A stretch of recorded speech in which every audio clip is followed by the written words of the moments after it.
संसार के पदार्थ और उपलब्धि ये परमेश्वर के द्वारा प्राप्त प्रसाद है, ये नितांत आवश्यक है, चिंतन में व्यक्ति के आना चाहिए।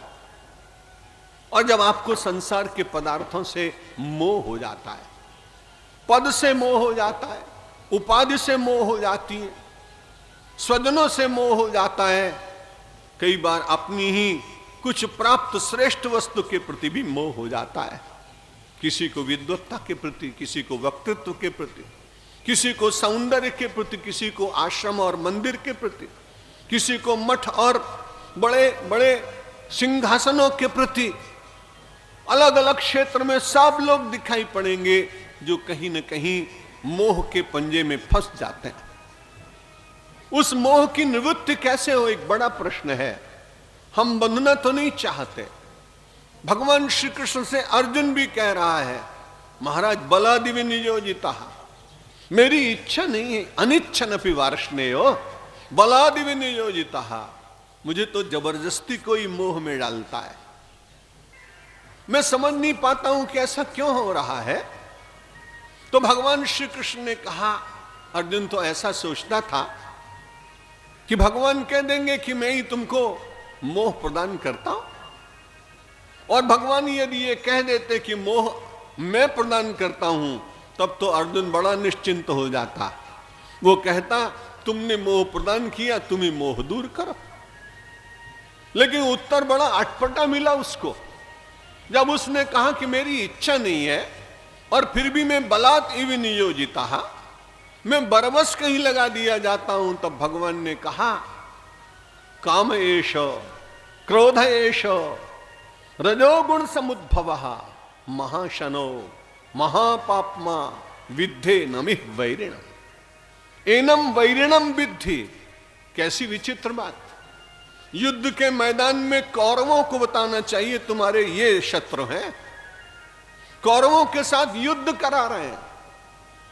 दुनिया में आज तक कभी हुआ ही नहीं, युद्ध करने के लिए गए हो और वहां कथा भवन बन गया हो, वहां सत्संग भवन बन गया हो।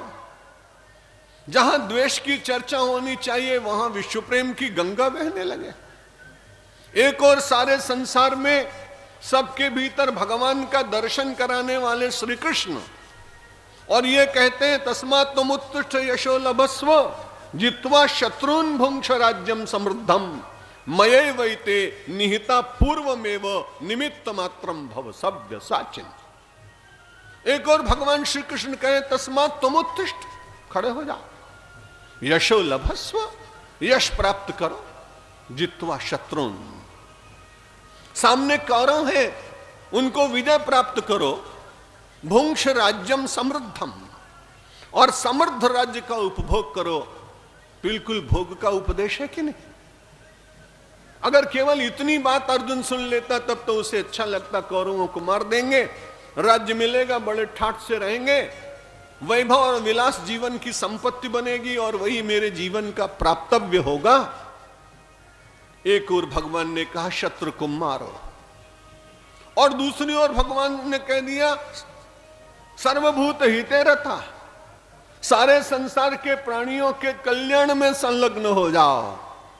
अब अर्जुन विचार करता है कि शत्रुओं को मारे कि इनके भीतर भी भगवान विराजमान है, इनका कल्याण करने की बात सोचूं। हम और आप भी यदि इस दृष्टि से पढ़ेंगे तो विस्मित होंगे, कंफ्यूज्ड होंगे।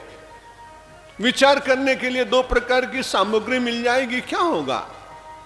तब वास्तव में शत्रु वो हैं जो कामनाग्रस्त हैं, क्रोधग्रस्त हैं, दूसरे का अधिकार छीनते हैं, अवसर पाकर दूसरे का घर जला देते हैं, अवसर प्राप्त करके परनारी को द्यूत के जाल में फंसाकर और उसे अपहृत करते हैं, उसका चीर हरण करने का प्रयत्न करते हैं। कौरव केवल उस युग में नहीं थे, यदि आप समाचार पत्र पढ़ें तो कौरवों की संख्या बढ़ गई है। इसलिए एक बार गीता के श्री कृष्ण का जय शत्रु महाबाहो, इन सब का धीरे धीरे वैचारिक दृष्टि से सामना करते हुए संस्कार संपन्न राष्ट्र के निर्माण के लिए व्यक्ति को प्रयत्न करना पड़ेगा।